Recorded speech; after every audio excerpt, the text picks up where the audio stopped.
ಗುರು ಹಿರಿಯರನ್ನು ಸಕಲ ಬಂಧು ಬಾಂಧವರನ್ನು ಯುದ್ಧವೆಂಬ ಹೆಮ್ಮಾರಿಯ ಬಾಯಿ ತುತ್ತಾಯಿಸಿ ಕಲುಷಿತೆಯಾದ ಭರತ ಭೂಮಾತೆಯ ಶಿರದಲ್ಲಿ ಎಪ್ಪು ಕಟ್ಟಿದ ರಕ್ತದ ಕಣಗಳನ್ನು ಅದ್ಯಾವ ಜಲದಿಂದ ತೊಳೆದು ಪವಿತ್ರಗೊಳಿಸಲಿ. ಹೇಳು ಕೃಷ್ಣ, ಅದ್ಯಾವ ಜಲದಿಂದ ತೊಳೆದು ಪವಿತ್ರಗೊಳಿಸಲಿ. ಆದ್ದರಿಂದ ಆ ದುರ್ಯೋಧನ ಬಳಿ ಹೋಗಿ ಶಾಂತಿ ಸಂಧಾನಕ್ಕೆ ಸಮ್ಮತಿಸುವಂತೆ ಮಾಡಬೇಕುಂದ. ದುಷ್ಟ ದುರಾಚಾರಗಳಿಂದ ಅಪವಿತ್ರವಾಗಬಾರದೆಂಬ ಪವಿತ್ರ ಬೋಧವಿದು. ಆ ಧರ್ಮನಂದನ ಅಭಿಪ್ರಾಯವೇನು? ಧರ್ಮಸಮ್ಮತವಾದ ಇದಕ್ಕೆ ನಿನ್ನ ಸಹೋದರದ ಅಭಿಮತ?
ಭ್ರಾತೃ ಎಂಬ ಪಾಶ ನಮ್ಮನ್ನು ಭದ್ರವಾಗಿ ಬಂಧಿಸಿದೆ.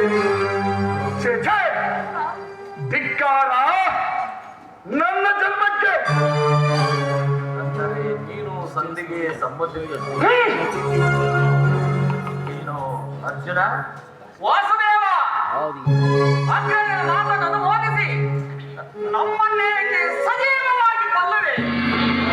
ಆದಿಯಿಂದ ಅಪಮಾನ, ಅಪಜಯ, ಅರಿಷ್ಟಗಳೇ ನಮ್ಮ ಇಷ್ಟ ದೇವಗಳಾದವು. ಅವುಗಳನ್ನು ಆದಷ್ಟು ಬೇಗ ತೊಲಗಿಸಿ ಮುಂಬರಲು ಅಗ್ರಜನೆಂಬ ಮಮಕಾರದ ಪೆಟ್ಟು ನಮ್ಮನ್ನು ಸಾಯುವ ತನಕ ಬಿಡುವುದಿಲ್ಲ. ನನ್ನ ಜನ್ಮಕ್ಕೆ ಧಿಕ್ಕಾರವಿರಲಿ. ನೀನು ಸಂಧಿಗೆ ಸಂಬಂಧಿಸಿದ್ದಿ. ಪರಕ್ರಮಗಳಾದ ಭೀಮಾರ್ಜುನರೇ ಸಂಧಿಗೆ ಒಪ್ಪಿಕೊಂಡ ಮೇಲೆ